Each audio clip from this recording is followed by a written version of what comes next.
Hello, everybody. Welcome to the next session of From Nothing, Lorna's story. We're picking up right where we left off, right after your long rest. You have just a little bit more than 1 day's travel left before you arrive at Auger City. And so, on this last day, I need you to go ahead and roll me a d6. Okay. 3. 3. Okay. One moment. To pull you over to the travel splash.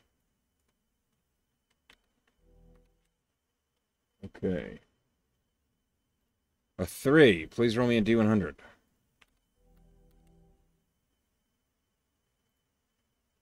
18. 18.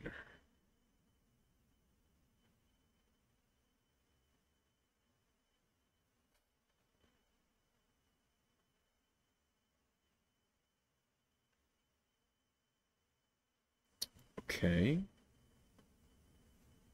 One moment. Mm-hmm. It would be something a little complex.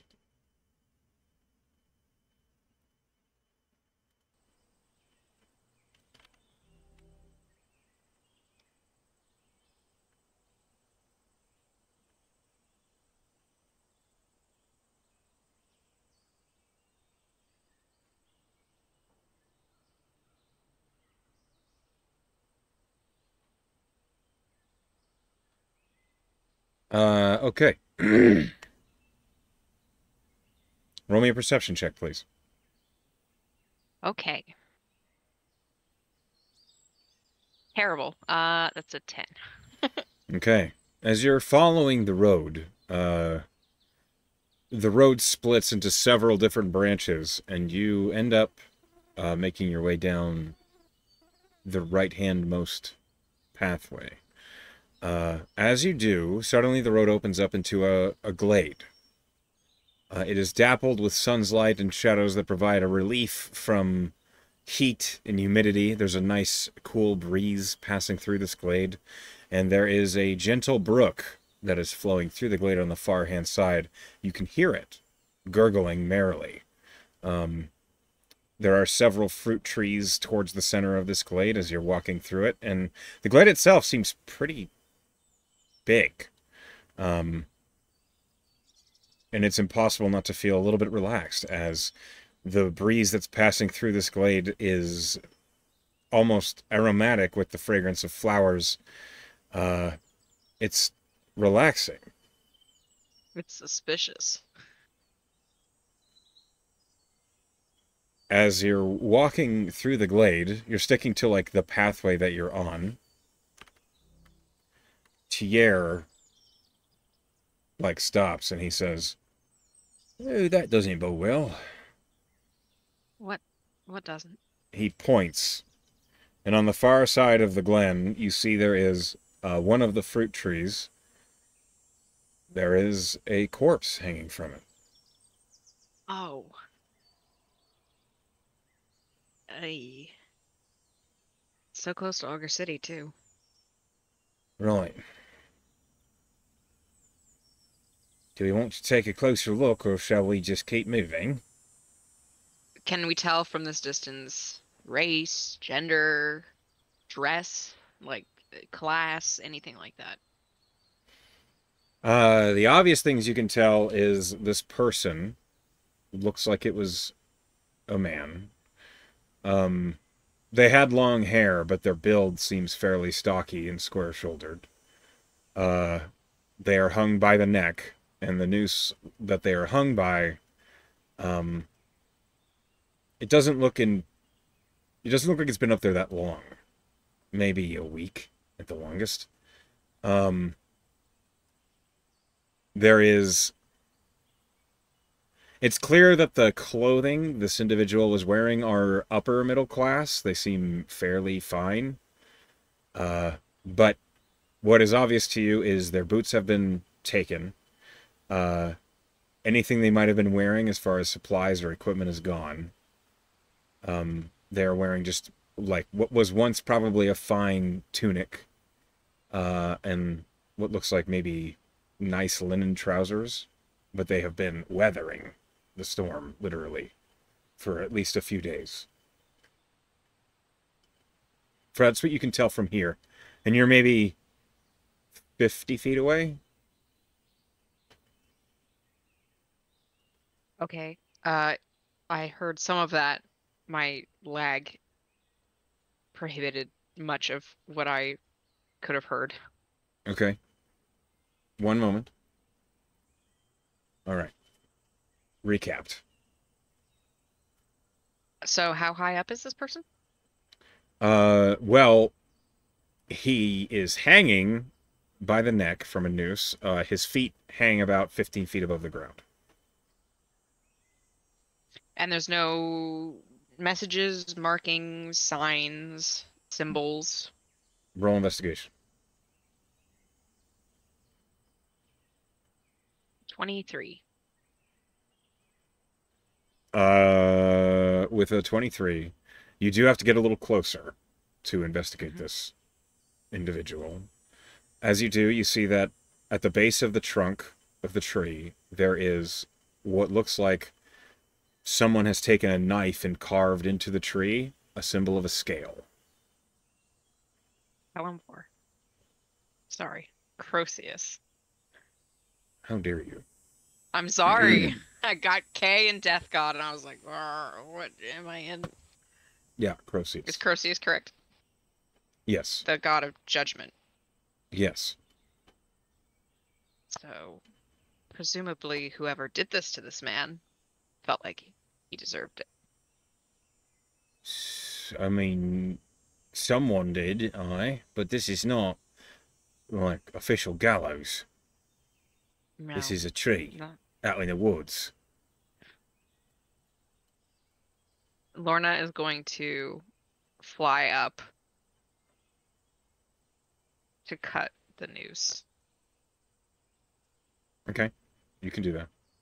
Hmm. The corpse has been She'll try dead to for like at least a few days, and slowly lower him down. Like she doesn't want him to just drop to the roll ground, but she's athletics. not very strong. Yeah, this is going to be it's entirely strength to hold onto this rope. I And rolled a this 10. he slips out of your fingers. Oh, he's heavy. Fuck. You try and hold onto it, and it's just he's too heavy. He's heavier than you, and it just slides right out of your hands. Your Oh, right oof. hand, it actually you get a bad rope burn in your right hand.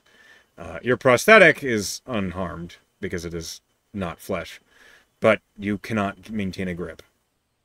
The body is dead and has been for a few days at least. Rigor mortis has begun to set in, and as it thumps to the ground, it stays stock stiff and just Yeah. She just falls cringes at the flat. sound of the impact. The Ugh. flesh is pale. Uh, the eyes are closed. You see that it is an elf. Um, you can tell that. You can't quite tell what kind of elf. It's probably not a drow. But the pointed ears, the fine features, the long hair, probably a high elf or a wood elf. Not a half elf. She'll lower herself to be next to him. Um, should we bury him? Uh, That's the right thing to do, right? Tyr kind of glances over at the symbol in the tree and he says, well, it depends. Considering how long he's been dead, it might be likely that a spirit is already left and Sure, but might it's be a vengeful. respect thing. Well, if it's a vengeful spirit and we try to put it to rest, it will be attracted to us. Um, Someone has dedicated this death to Croceus, so perhaps they were given their last rites before, you know, they were hung. So either they're already put to rest, in which case it wouldn't do anything, or it's an angry spirit, in which putting it to rest will get us a ghost to deal Well, with. it's not like, I mean, I don't have any religious teachings. I couldn't formally put it to rest. I mean, just get it in the ground. where it belongs. You won't bury it, that's fine. We can do that. That's yeah, I don't plan on leading a sermon, do you? Well, you said... Alright, it's fine. Yeah, we can just bury him. Anscombe, can't you do you, mold earth? Is that one of your spells? Uh, I feel like it Anscombe was. nods and he says, I can. You want me to? Yes, please. Otherwise we're digging. And while Anscombe does that, I know it won't take that long because it's 6 seconds, 5 feet, but she's gonna look over his pockets just to see if he's got like letters or money. It's probably been taken because he's been stripped, but not of his clothes, So so the valuables. trousers are actually hanging low on this man's hips because the belt was cut away. Um, Hmm. so he does have pockets, but there's nothing in them. Um, you find nothing on this Okay. corpse. She was wondering if there was anything that could have been missed, but if she finds nothing, she finds nothing. The only thing you find that is of note is on the upper, like right between the clavicle and the shoulder, there is a small tattoo. What does it look like? It looks like a twisting serpent around a blade. Do I know what that symbol means? Roll a history check.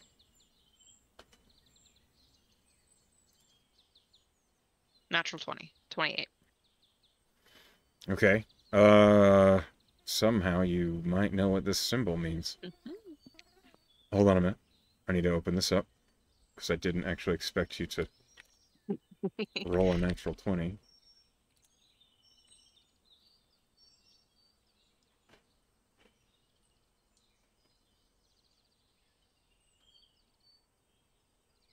Okay.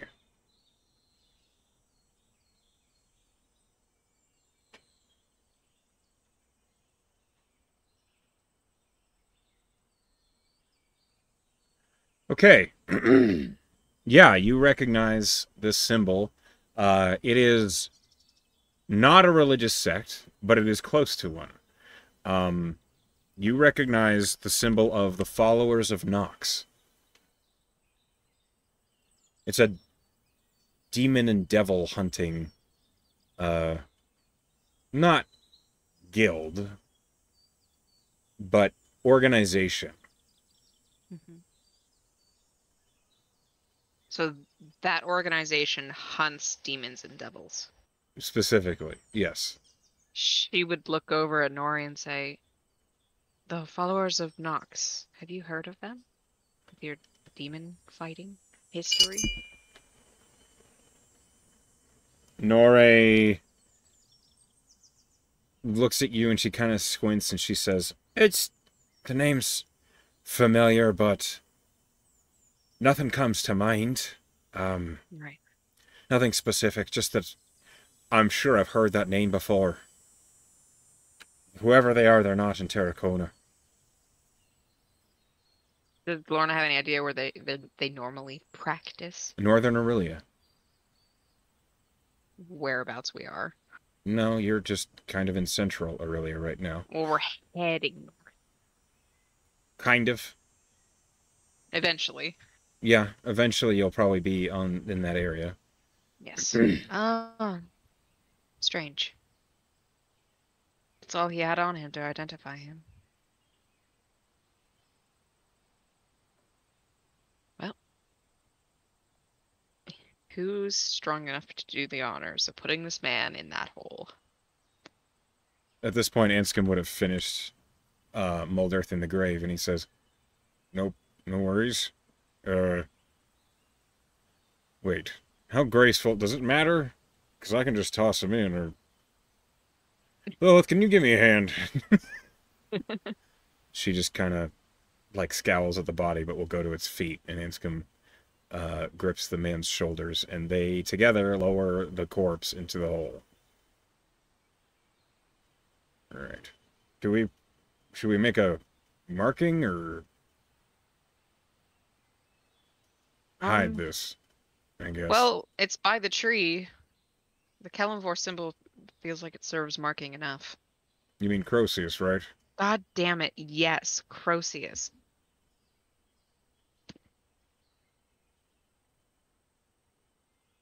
Yes. Okay. Uh, yeah, all right. And he begins to use mold earth to replace the dirt and pack it, so that the grave is not immediately obvious. Mhm. Lilith looks around and she says, "Can someone clean me off?" Oh, yeah. Does she look dirty No, she's like trying to wipe her hands off. from the dead person? Yes. Ugh. Yeah, she'll do a gesture and Presty her hands clean, and she'll do the same for Anscombe. Thanks. Yeah. And Anscombe nods as he's still focusing on the mold earth, but you have found a corpse and you have buried it. Roll me perception. Oh boy. 15. As you finish the Presti, you cannot help but feel you're being watched. Do I get a sense of direction? No, you just feel observed. She'll It elbow. doesn't feel comforting. She'll elbow Tier and just say, I've got to chill. Do you feel it too? Tier kind of looks around and he just nods. Maybe making some ice might be advisable. Yeah, everybody back in the cart. Let's get out of here. Your party quickly, like, get away from the grave and the tree, and you get back in the cart on the way out of this glen. Please roll me a d12. 3. 3. Okay, you and your group make their way out of this glade. As pleasant as it first seemed, that flowery scent, if anything, made it impossible to smell the corpse from any real distance, and it all feels a little foreboding now, based on what you've discovered and what you've seen here.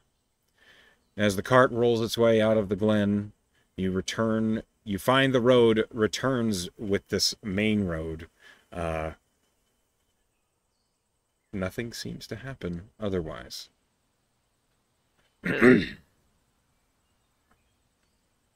Spooky. Yeah.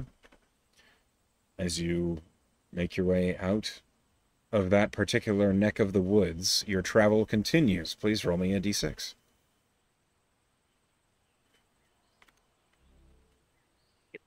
2. Please roll me a d100.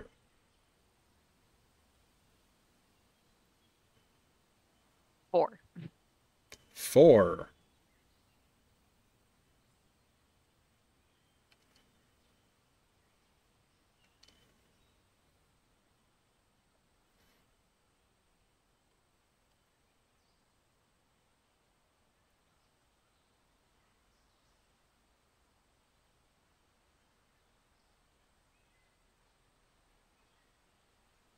Please re-roll. That doesn't work.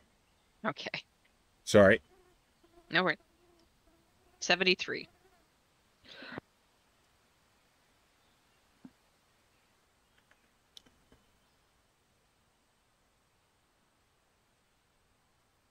Okay. Roll me a perception check, please. Oh,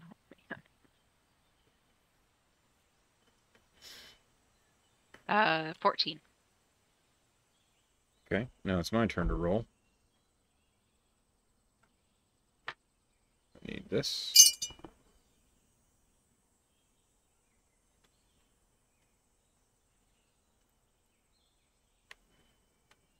Okay. Hold on.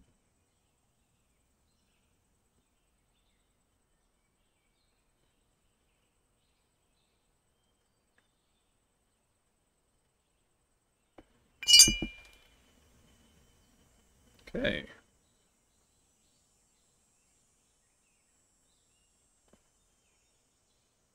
Okay.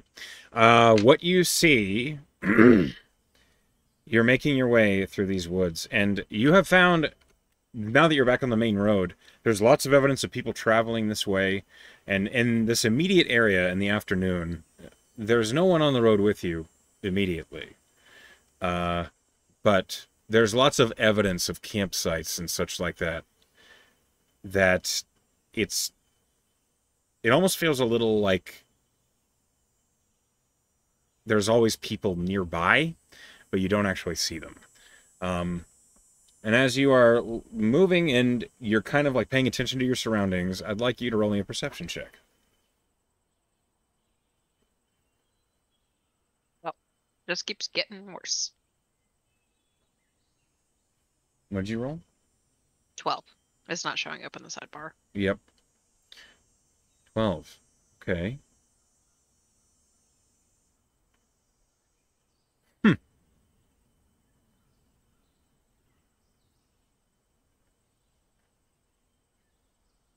that's interesting.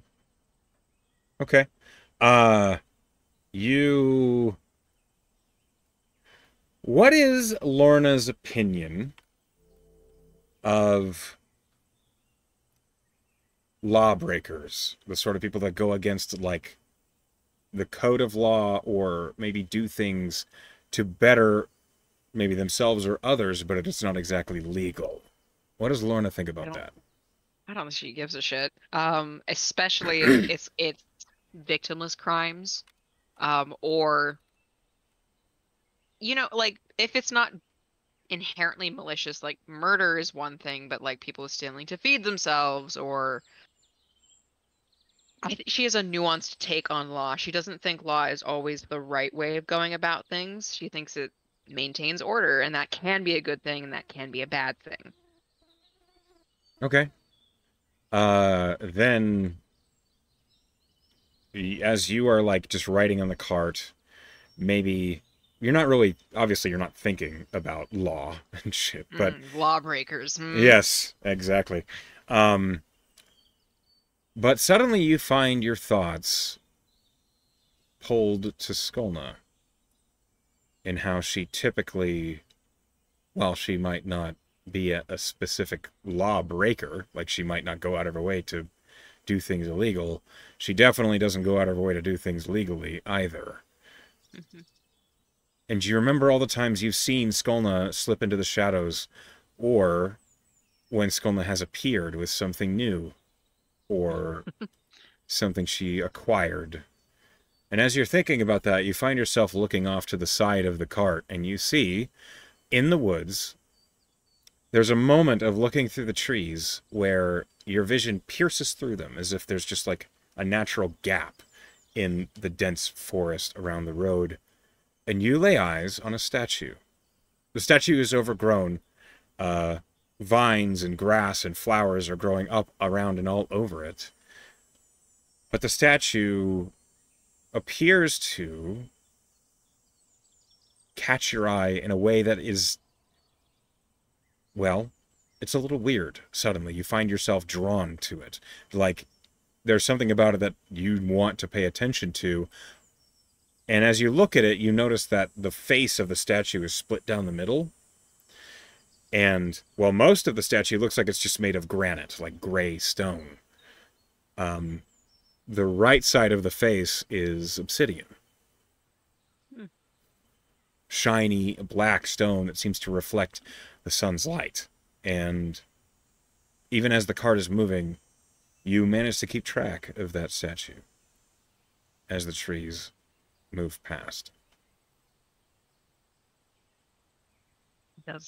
Does the depiction make her think of anything in particular? Like, has she heard of something like this, or the image come to mind? This two-faced, two different material. Roll a religion check.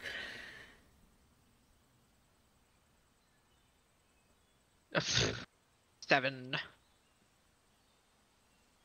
You pry at your thoughts, trying to remember what this statue might remind you of, and there's something there, something not familiar to you, but something you feel like you've heard of before, and it's like trying to remember something that you've already long forgotten, Hmm. but you're convincing yourself it's real.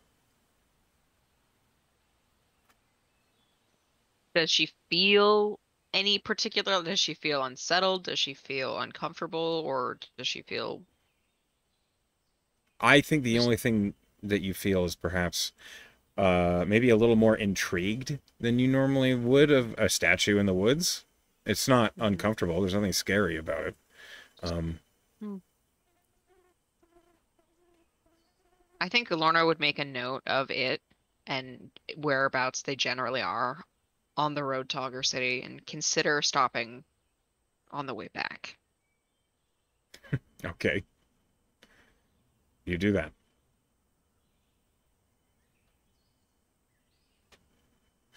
Maybe Uh, she'll ask someone or her friends later if that description brings anything to mind for them. okay. Go ahead and roll me another d6 as you move past.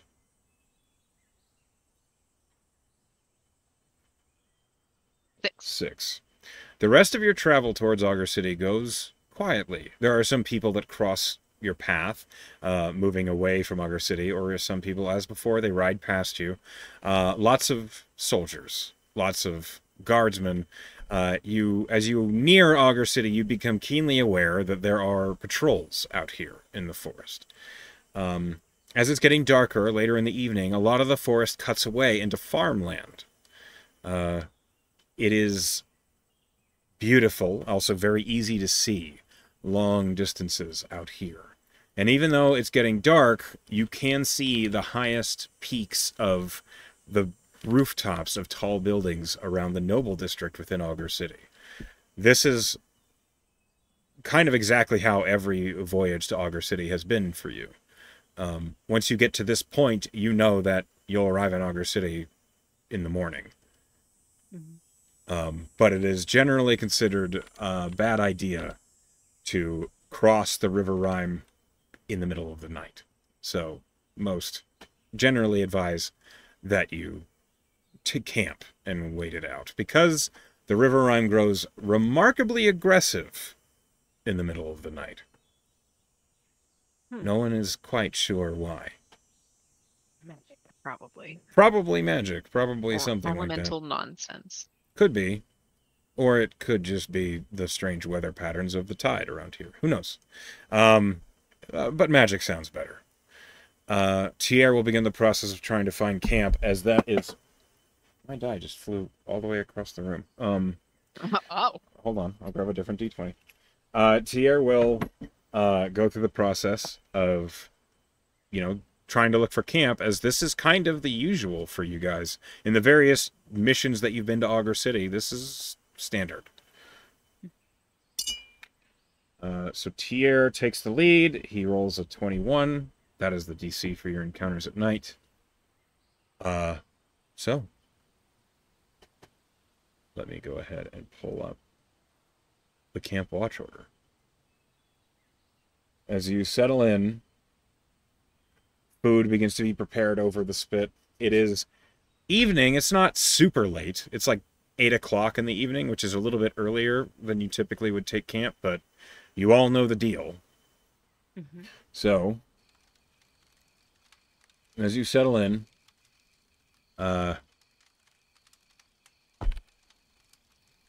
Skolna's sitting next to you. Mhm. She looks like she wants to say something to you, but she also seems to be close-lipped. Mhm. Eventually, she opens her mouth. You saw that on the road, the statue. Oh, yeah, I did.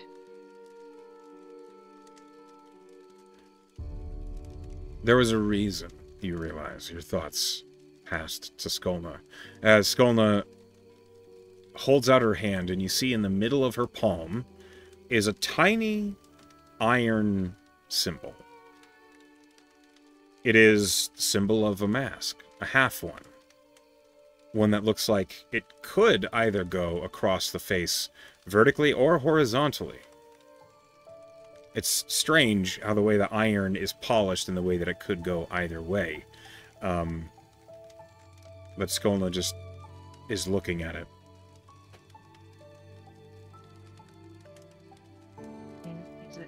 Some sort of religious symbol? Skolna nods. Have you carried that for a while? She looks at you, and she says, since... and then she performs the Thieves' Cant symbol for Carcerix, as you did to her. Mm-hmm. It helps you? She shrugs. Makes you feel better? Keeps me hidden. Then it helps you.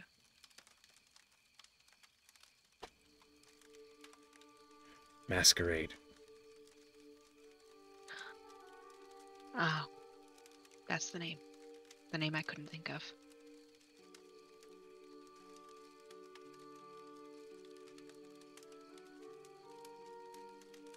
Is it something that people don't normally see? She nods. Then why did I see it? She shrugs. But you knew I saw it. She nods. Well, if that person, God, helps you, can't be all bad. Can't be any bad.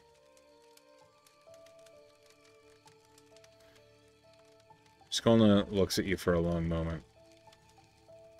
She points at the moon that's emblazoned right above your chest. And then she pulls her own coat open just a little bit. This is the most of Skolna you've ever seen. As she pulls the leather open, you see that she's what maybe at first you thought was like a long shirt or something, or a tunic. It's actually a vest. And you see many implements of metal suddenly reveal themselves, but you also see her shoulder. There is a 4-pointed star that looks almost like a brand in her shoulder. And you realize it's black because, well, it's not actually black. It's very, very, very dark blue, almost the color of shadow.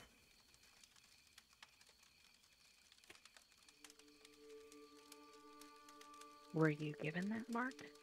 She nods. By Masquerade? She nods again, but this time it's like less confident. Then you have been blessed, I think. It helps me hide.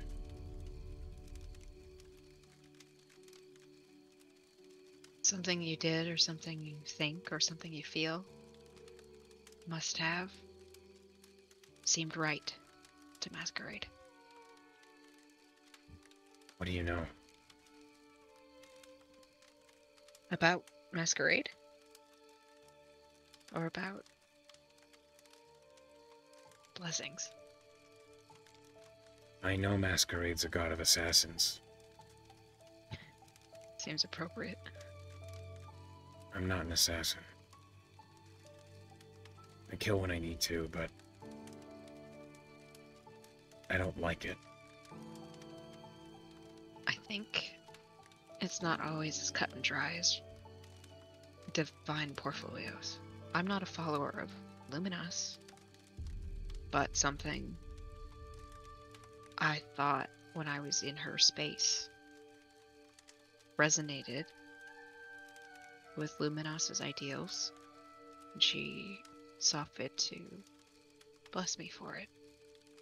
Skolna nods. It's not like you're destined to be an assassin,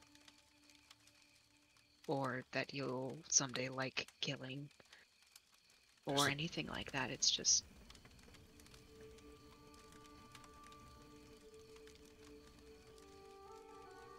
there's only one person I want to kill.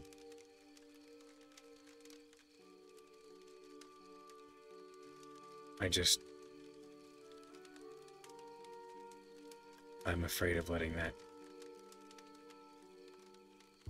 control me.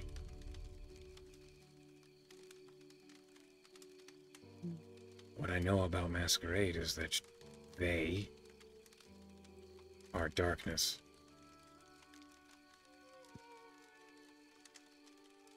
And sometimes I become scared of myself. Because the darkness is safe.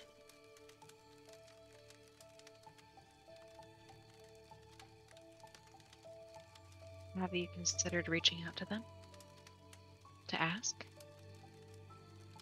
She nods. Have you done so? Or She just shakes thought her about head. it?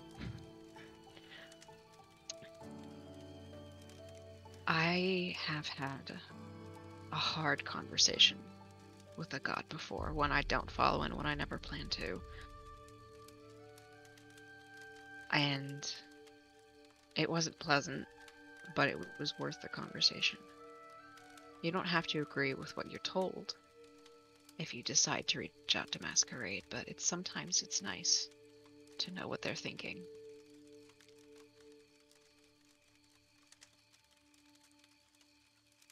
I'll think about it.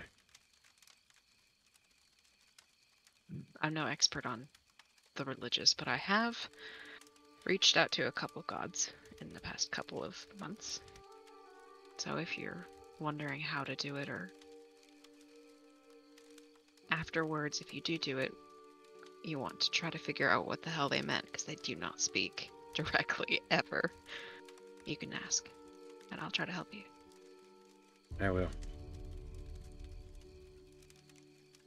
Thanks. Of course. Of course.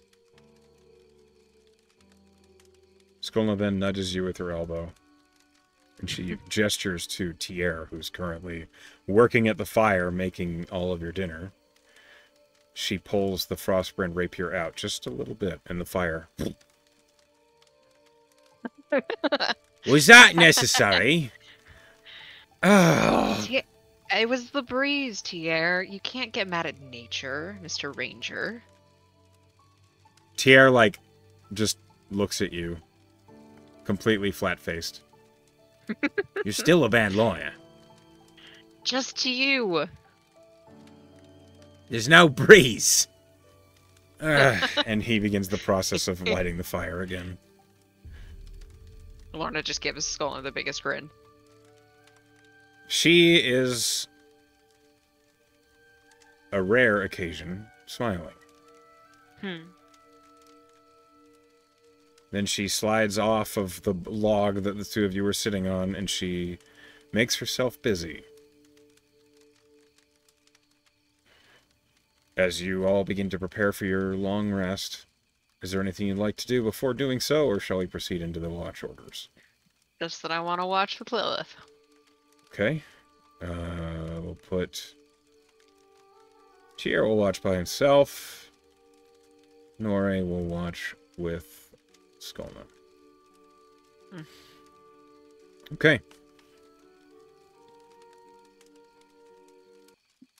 As you settle in, you eat food. Let me roll for Tier. He does a disadvantage because of Skolna's prank. That's pretty good. Let me roll one of these. Okay. Your party gains 7 temporary hit points. Nice. So make a note of that. I did. And then Lilith begins to quietly patrol, just kind of walking around the camp, looking around.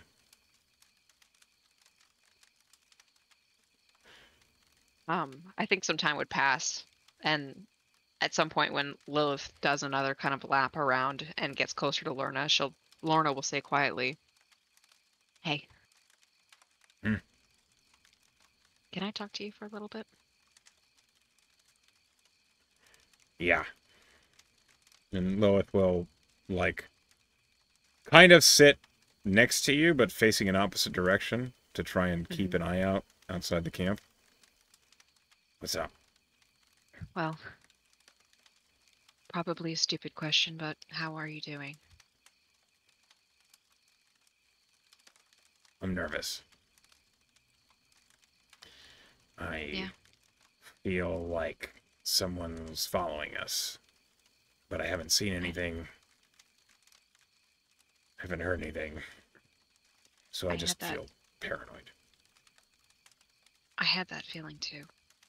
I haven't had it in a bit, at least a couple of hours, but I'm not the most observant person in the group, so I trust that you're feeling something, and there's probably something to it, so you just have to be careful.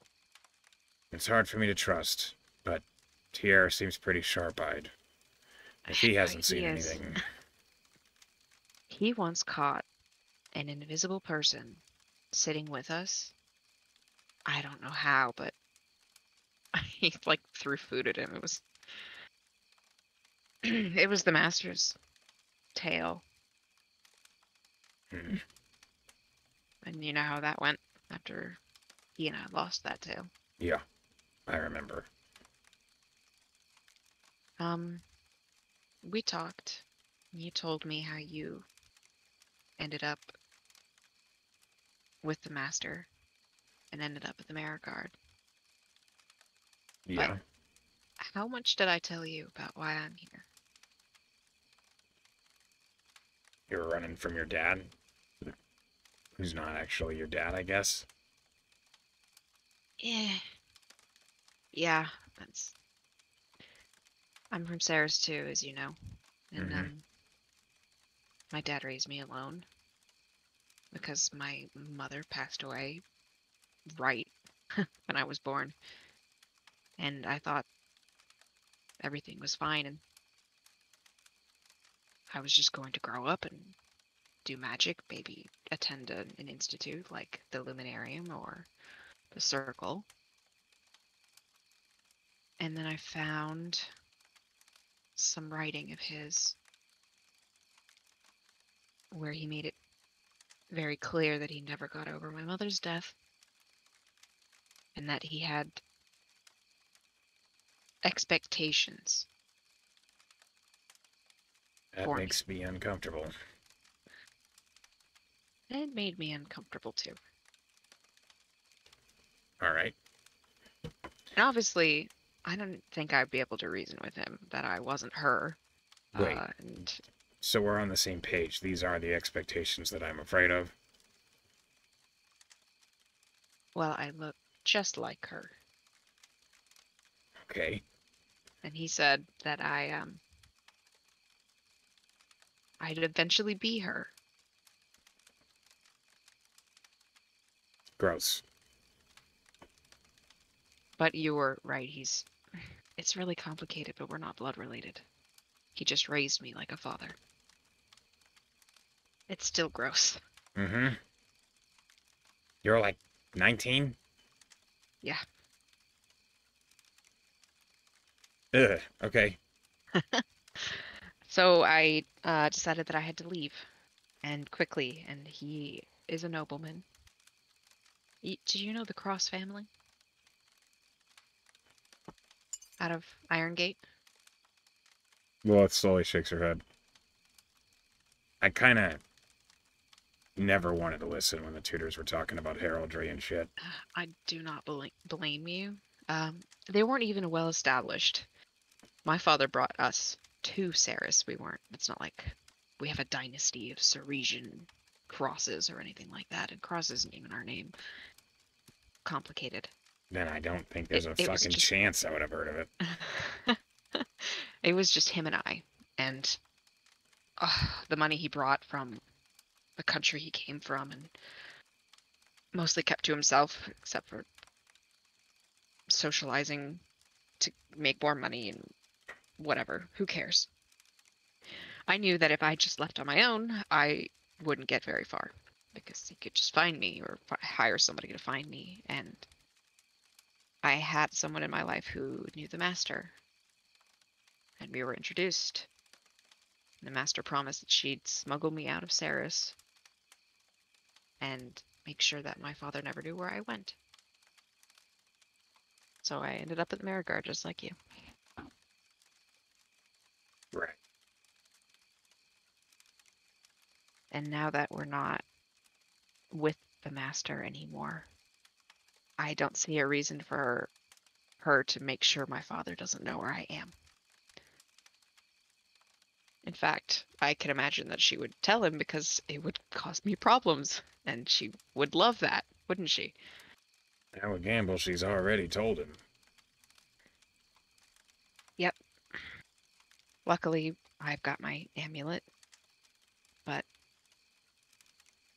I just know I need to expect that he might just appear one day, and I'll have to deal with that. And I have no idea what he's capable of or what he'll do. Wait, if he shows up, what's your plan? Run? Kill him? Fight? I I don't want to kill him because before I knew how fucking crazy he was a good father. Or at least he treated me well. Yeah, he was grooming you. Money was no object. Yeah. He had to be good if he wanted that to succeed, didn't he? Yeah. I understand the reality of the situation, but it's hard to forget how much I looked up to him for my entire life.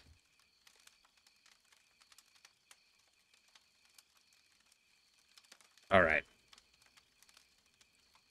Is there a chance, if he showed up, he might convince you to go with him? No, You're sure about that? I am. There's What no he wants for room for me, maybes. what he wants for me is not what I want. It'll never be what I want.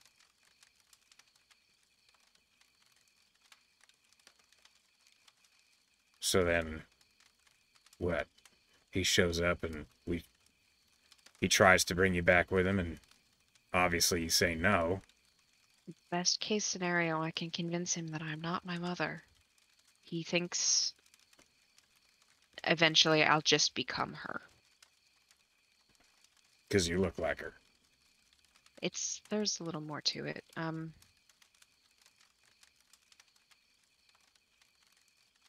Okay. To put it plainly, my mother's soul is with me. What does that mean? She's in my head.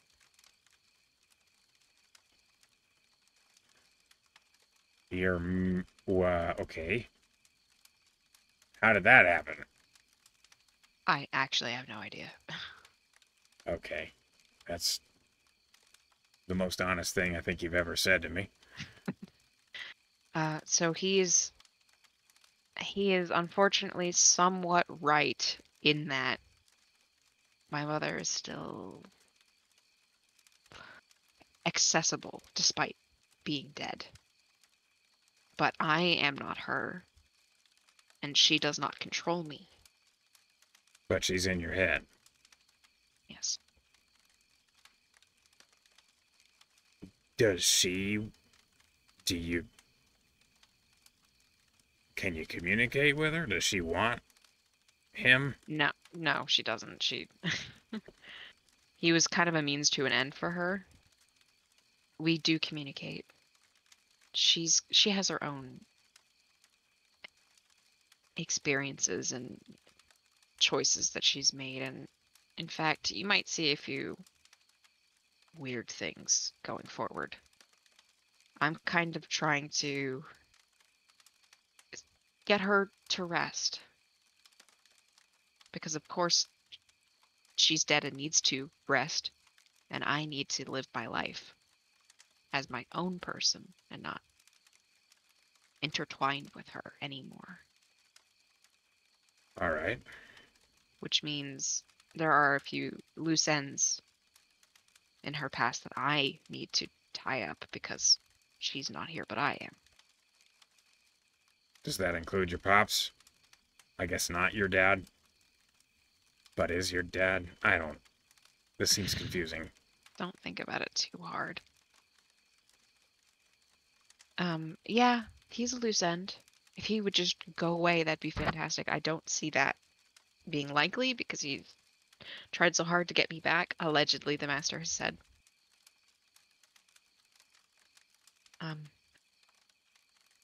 I guess I'm bringing this up because we're going to go to Auger City and we're going to go to the Arcanium. And you might see an exchange between me and the librarian who works there. What? There's a librarian at the Arcanium. No, there isn't. Yes, there is. You need to ask for him specifically. You're telling me this whole time, every time I've been there, I could have fucking asked for the librarian, and they're I really, really don't recommend you communicate with him unless you have to. He is a devil. right. A fairly intimidating one. There was a thing, a history between him and my mother that is, that was unresolved up until recently, but there's some bad blood there. If he's anything like Rook, then no, he shouldn't be trusted. Absolutely not. Um, I got out of the contractual obligation that my mother initiated with him a couple centuries ago. If she's your mother, why is that your problem? Terms of the contract made it my problem.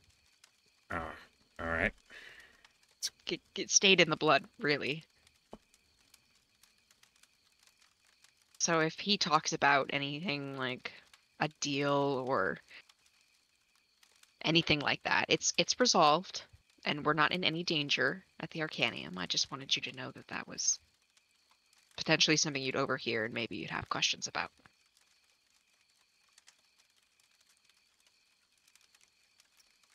I well, I'll remember that. Your situation seems a lot more complicated than mine, but we're both on the chopping block. Yes, ultimately, same thing.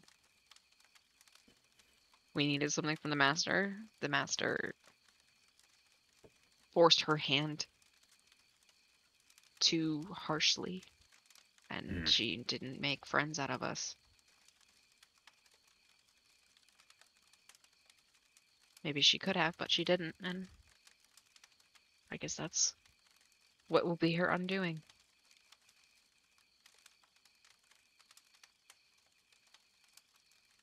Yeah, I'm gonna fucking kill her. So that's a way of saying undoing. Right. I have a question though. This Yeah. soul that's tagging along, Hmm. what's keeping it from, like, a soul's just a ghost, right? Like, what's keeping it from possessing you, taking over? She doesn't want to.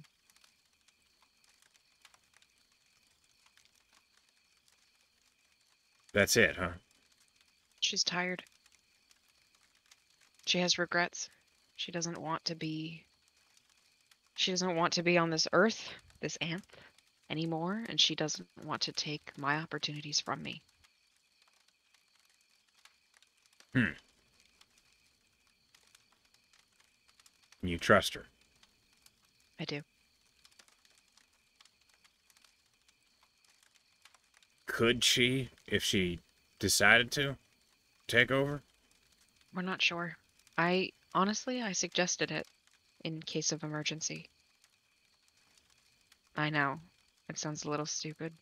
It does. At least you know that. Yeah.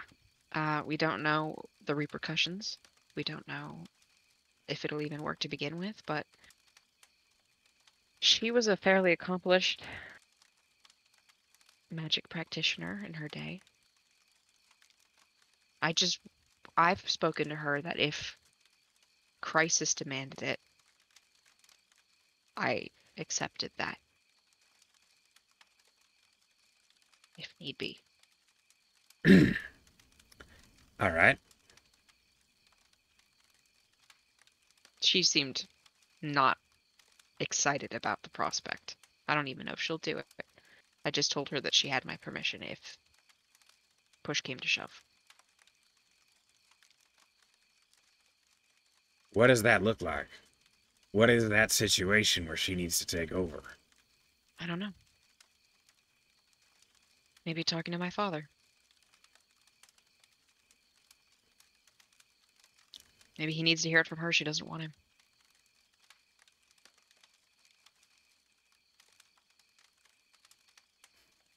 All right. Well, thank you for laying it out for me. I mean, there's more, but you.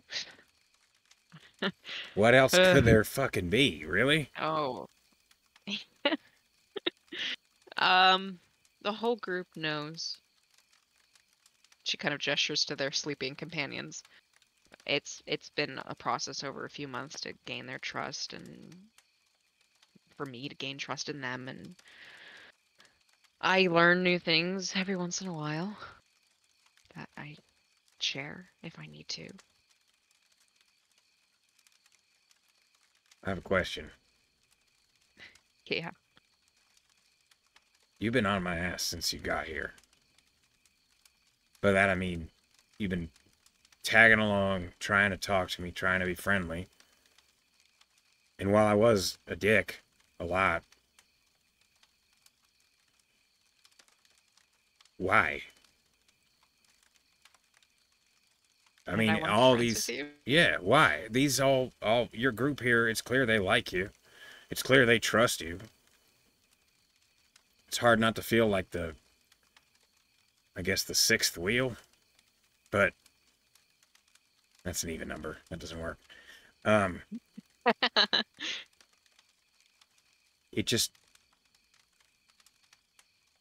what made you decide forever ago when you first showed up in the Marigard that you wanted to be my friend? Because every time I saw you, I mean, you did not hide your intentions well, if that's what you were trying to do. Um, I mean, it could be boiled down as simple as I just found you interesting. There were maybe you weren't always the nicest to me, but you were never cruel. You never went out of your way to hurt me. You could have just told me to fuck off. And you kind of did. But you could have beat me up if you really didn't want me around. And I felt kind of like a kinship because of our circumstances with the master. And I also felt like there was so much more to you than what you were putting out. I'll have you know, I could never beat your ass because you reminded me too much of Claire. Never beat up Claire. Never tussled. No, You were a good sister. no, You don't think so? I was a terrible sister. I regret that a lot. But I can't fix it now.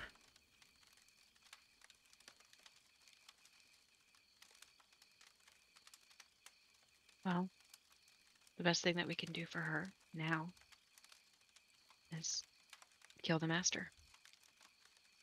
You're damn right. I feel like that'll be proof enough. No. But it might be the first step in wherever her spirit is now and believing that I'm sorry.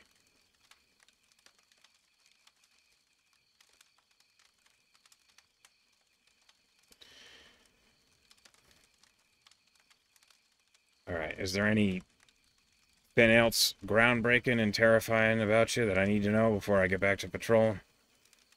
Um,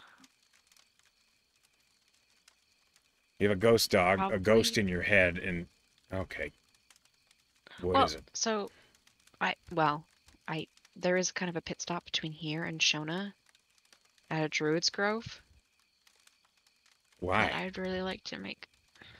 Do you want the full story, or do you want me to just say that we have to do it?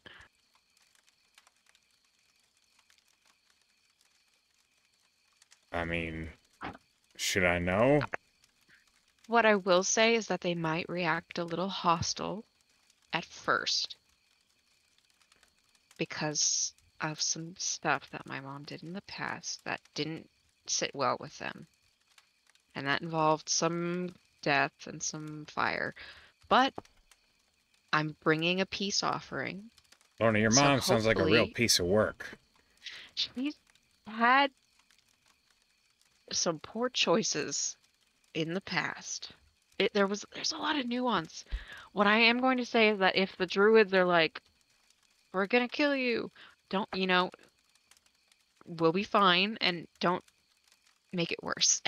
I need to communicate with their archdruid about repentance and So that my mom and I are sorry. if they attack us, I'm not supposed to fight back? I don't No, you understand. can you can protect yourself, but don't kill anyone, please.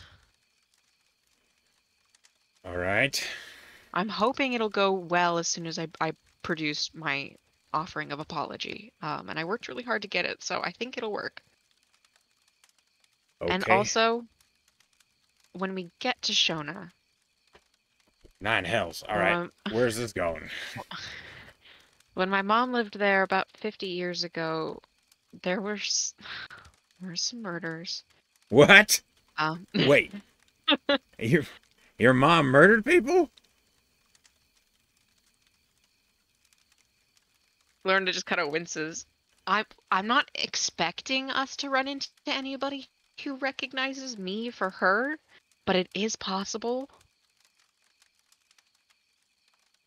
I look just like her, so anybody with a longer lifespan who lives in Shona might recognize me and think, "Oh, it's her." And I don't really know if she's left enemies behind in Shona.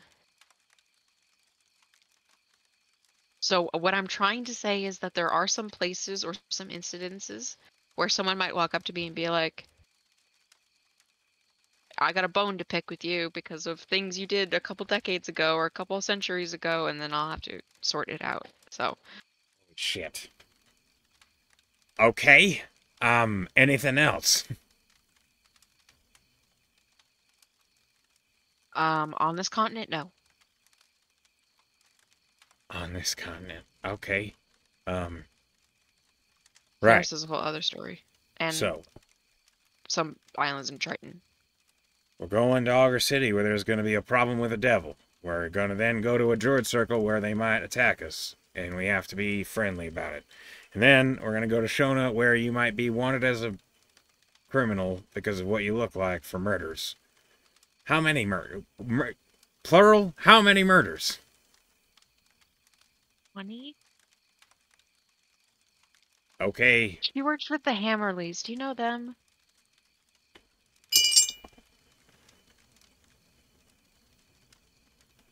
Vague names. I think I saw it in news sheets once. They're a disgraced noble family in Northern Aurelia. She worked for them. I don't know why or for what. So, the criminal family of the Hammerleys worked with your mom, and 20 people were murdered. More I than don't that. know if she did them all. I don't know if Okay? she did any of them. It's just they've been attributed to her. All right. Okay. I'm going to take the stance of wherever we go, I'm going to wait and see how y'all react before I make my choices. I think that's a good idea. You get me stabbed, though, and we're going to talk about it. If I get you stabbed, then I think we'll be even. That's not fair. We'll talk about it. I promise. And I really want to keep my group safe All right. because I care about them and I care about you too, Lilith. I'm not going to pretend to understand, but I appreciate it. Yeah. Okay.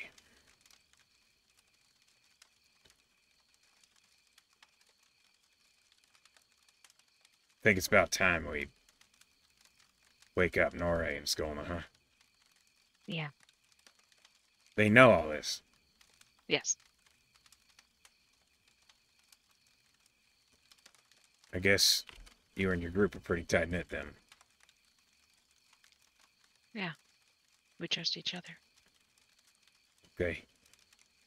I might even say we love each other. She, like, narrows her eyes and she says, all right. A little gross, but okay. Believe it or not, affection isn't gross. You just aren't familiar with it.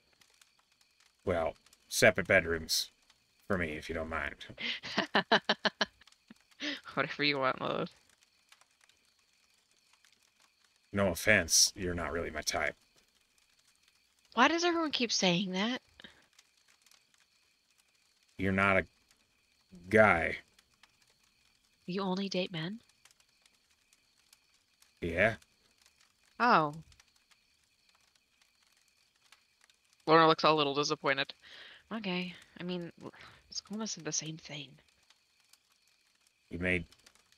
Look, I don't know This isn't a where real. you're at, This is but... not a real proposition. I'm just interested in learning new things about you. Okay, the idea of rubbing clams doesn't really get me anywhere, that's all. Okay, Lilith. Maybe we should wake up Nora and Skolna. Yeah, it's about that time, isn't it? Yep. So Lilith gets up. Ugh. So crass. You know what you signed up for. I did. Lilith wakes up, Skolna and Nore. Nothing happens during first watch, obviously. For second watch, while you are going to sleep, I am going to roll. Roll me a perception at disadvantage. Okay. 17. Okay. A conversation is had, but you are not awoken. Aw. Yep. Damn. Can I reroll? No. Aw. You can't just choose to reroll after you hear the result. Okay. I want to hear people talk. Sorry. Okay. And then here.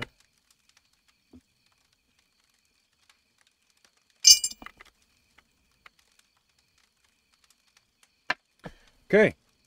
The night passes without incident. Great. As you awaken, you can hit the long rest button if you need to. And then we can make our way into Auger City. Where I've been here before. You have, many times. Usually on the sort of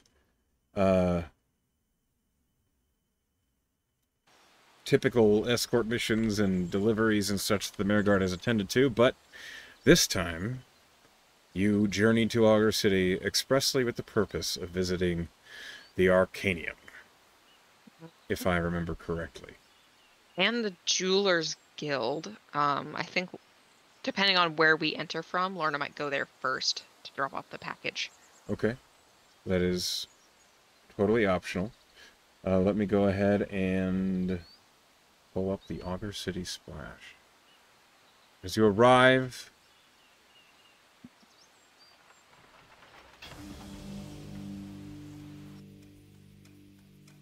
you enter from the western side, the River Rhyme, calm and easy to, well, the bridges are down, basically, so it's no issue getting across them into the Four Forges district, into west side Auger City. Is it not activated? There we go. Mine's still loading. Oh, okay. Then we can wait a moment for you to get eyes on the map.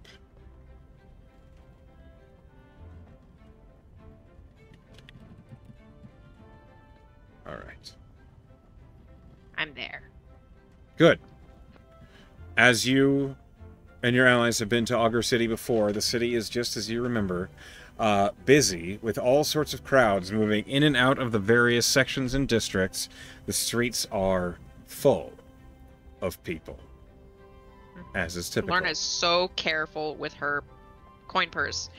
First time she went to Auger City, it was cut right off of her belt. and That's she true. makes sure that Snake Wham, or I guess he's not Snake Wham, he's Horse Wham. Never mind. She's just has to be careful, but she's on a horse, so it should be harder to pickpocket her. Okay. You are being careful. You're paying attention to everything. I need you to roll me perception, please. Okay. Natural 20 for a 26. Yeah, you are. Your eyes are wide open. You're paying attention to everyone who passes near you, and you're aware also. Your allies are also paying close attention. So, one moment, please. If I can find this... There we go. Sorry, I am doing a whole bunch of things at the same time, trying to get Auger City pulled up and ready for you. As you enter, Anscombe next to you says, "There's always something reassuring about this place. I don't know what it is. It's like if Ferrum grew up. You know what I mean?" Sure. I'm always worried that someone's going to rob me when I'm here, but past experiences, I guess. I mean, you just have to be a little careful where your coin purse is, right? Right. And I mean, you could try looking more intimidating. She kind of glowers at him because it's a sore spot for her that she's not intimidating. But it just looks like someone pouting. I mean, haven't you heard stories of, like, the old archmages and stuff? They'd walk around with, like, magical energy just kind of floating around them. I don't know how to do that. Yet. You don't know how to do that yet. Right. Pep talk and scum, one of your strong points. I know. If Lorna kind of shuts her eyes and kind of feels like she can force an aura of magic, is that even possible?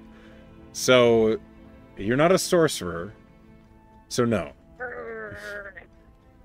So all magic performed by wizards requires a somatic or inverbal, at least, at the minimum, a somatic component. You have no effect on the weave unless you perform the right motions. So okay, she'll cast Prestige so she smells like roses. You do that. You smell nice. Voila. Anscombe kind of right? chuckles and he says, "That's not quite what I meant, but it's nice." Okay.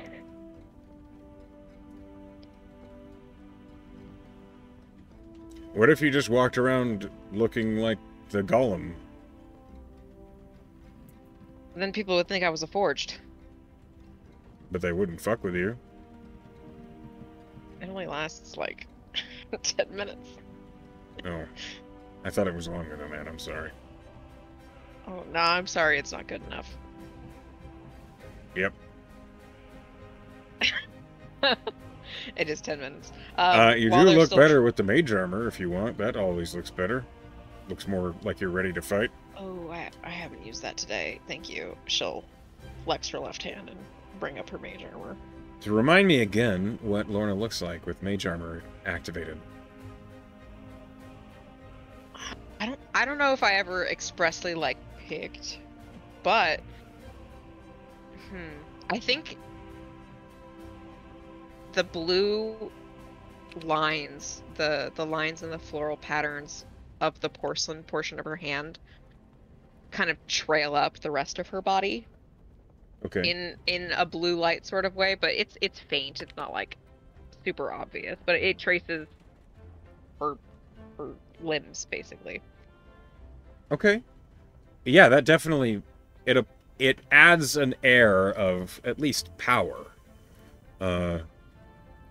One moment, please. Go ahead and roll me. So we're gonna do an intelligence-based intimidation check. So roll that. Roll intimidation, but it's based off of your intelligence instead of charisma. I think they might be the same. Hold on, where's my intimidation? It's the same whether it was intelligence or charisma. So I'll just roll an intimidation. A natural 19 for 24. Yeah.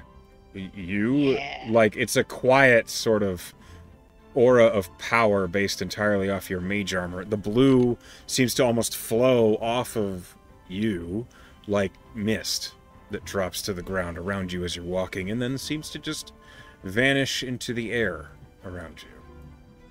It is intimidating to say the least. Something like this? Yeah. Something like that. She looks really proud. She just sits up a little straighter on horse William's back. So what's our first stop? Well, I do have something to drop off with someone at the Jewelers Guild, and then I suppose the Arcanium. Do you think we should spend the night, or should we just keep moving? I wouldn't mind a night at Cavy's. Sure. If everyone's okay with that. Maybe we should go there first and drop our things off and our horses. Your party's all basically like, it sounds like a good idea. And Skolin nods and Lilith says, haven't been. Oh, he's lovely. Alright. I've stayed with him a few times. There's kind of Plus, just, if you name drop him in other places, you might get discounts. you don't have to say any more. So you're going first stop to Cavy's? Okay. And on the edge of the Windstar District, you know where Cavendish's bar is easy to find, easy to spot, and, as always, well-maintained. You arrive, and as you do, I'll go ahead and activate this. It is busy, though that's pretty normal for Cavy's. Generally, all throughout the day, people are here drinking, eating, or just passing the time. Some people, perhaps, are a little bit too much of regulars, the sort of people that don't have a real job and just spend their days getting drunk.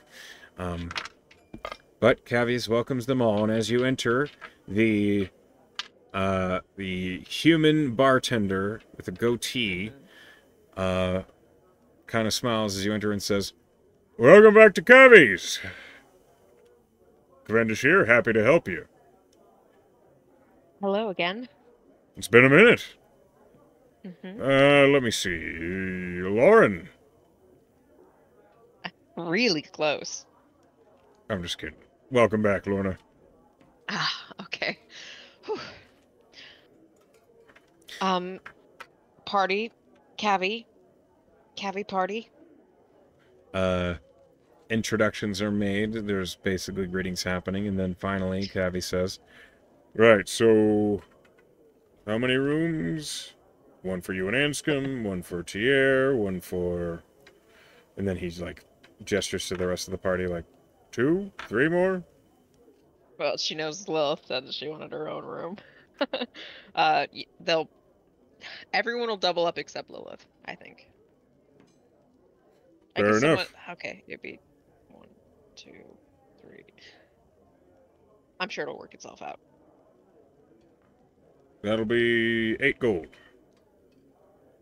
Meals included, drinks included, unless you want something fancy. Okay. No, that sounds perfectly reasonable. I know.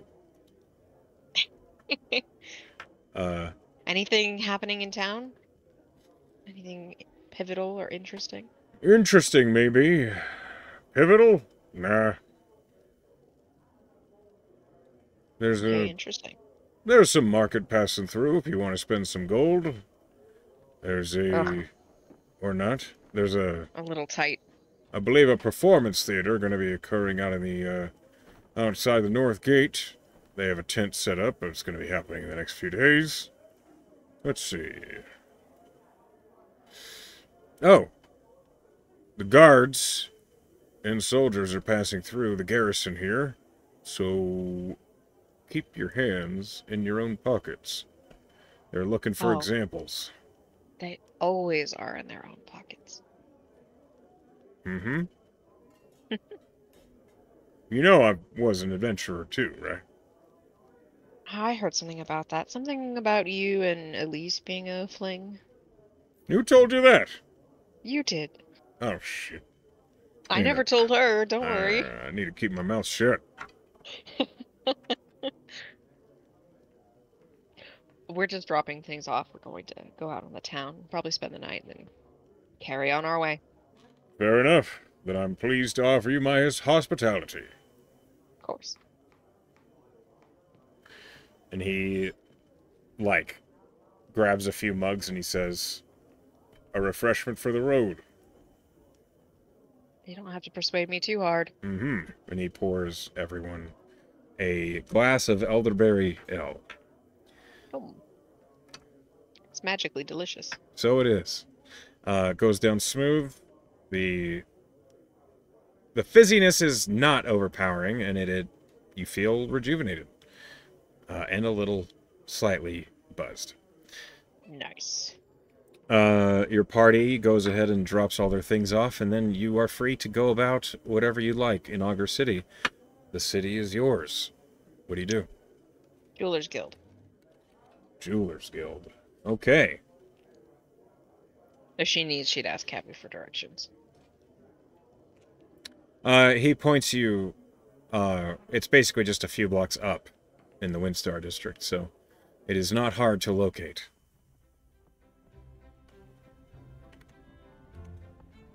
He does say, if you're not here to spend gold, that is quite a pricey place.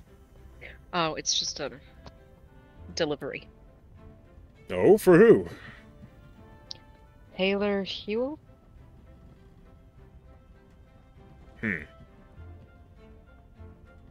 Alright, I don't know the name, which is rare. Insight. Does he not? Roll insight. Terrible, too. 12. He doesn't appear to know the name. Huh. Is this a Marigard sort of thing, or...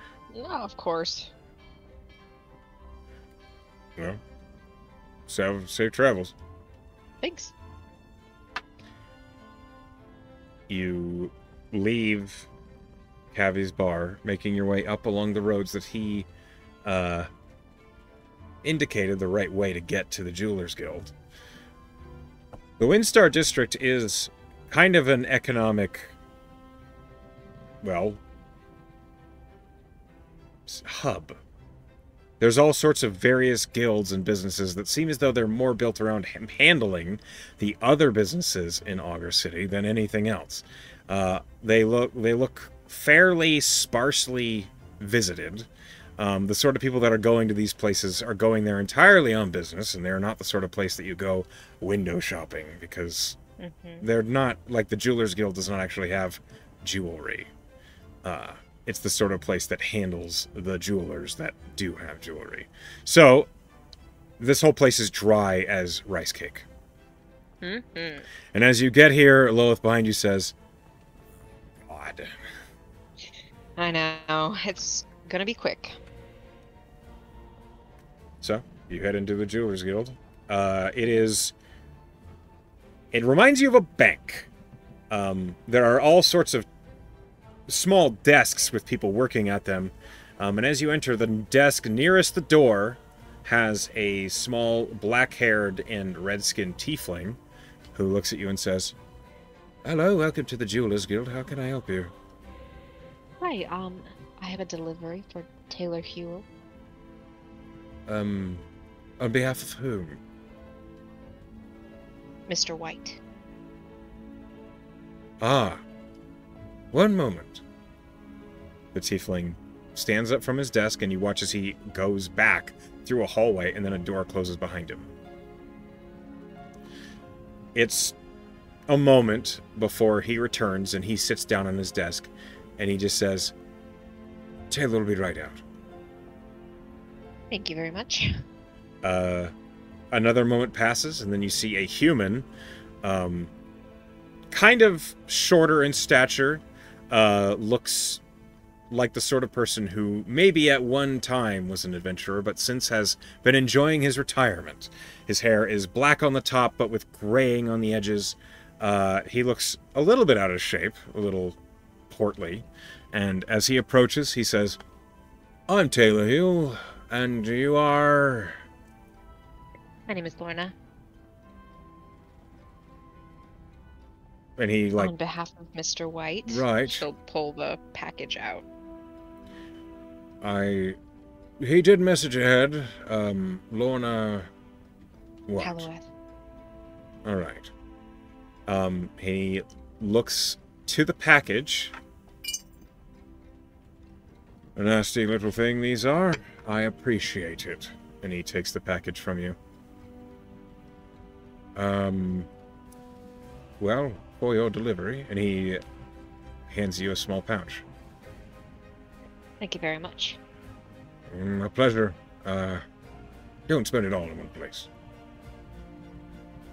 She'll nod. I could use something to spend in any place. The pouch has 10 gold in it. It's... Aw. I was hoping for way more. I was hoping for way more. Okay. Well, that's nice. If he doesn't seem like he needs anything or wants to say anything else. No, he's already, like, heading back up the Okay, hall. bye. So, Easy. that errand finished. What's next? The Arcanium. Okay. You head to the Arcanium. You remember where it is. It is basically just on the verge of the old district. It's not hard to find. As you get there, as always, you are greeted by the concierge, a tired-looking elven woman, looks up at you and she says, "Welcome to the Auger City Arcanium. How may we help you?" I'd like access to the library, please. "May I ask your name?" She'll introduce herself. "The Arcanium Library is available for your use." And she gestures the archway opening. And beyond it, library awaits. She'll take a steadying breath and look at her party and say, "It should be fine." Tier says, "Oh, I can't wait for these." Does everybody remember what they're here to research? No. Well, maybe not you, Tier, but I know she'll look at Nori. You had a question about those mountains in Terracona. Mm-hmm. She'll look at Skolna and not say anything, but they did talk about methods of killing vampires. Mm-hmm. And she'll look at Ansco and say, "Do you think you'll need to do anything? I might read Any around. information?" Might have a couple things I want to look up. Okay. And look at Lilith. Now's a good time if you have any questions to answer. We have someone we can specifically ask. Lilith seems hesitant, but then she finally says, "You're right. Yeah." It's an opportunity. And so, as your party heads into the Arcanium Library, this is going to be a good spot where we end the session. Oh. Because it's going to be a thing. It's gonna be a thing! Probably. So, What? Oh, we've smoothed over everything. There's no problems. okay. Thank you for playing with me. I hope you had a good time. And to those of you who are at home or at work listening, hi Pen, and Emily in class, and everybody else, we love you all. And I wish you a good night.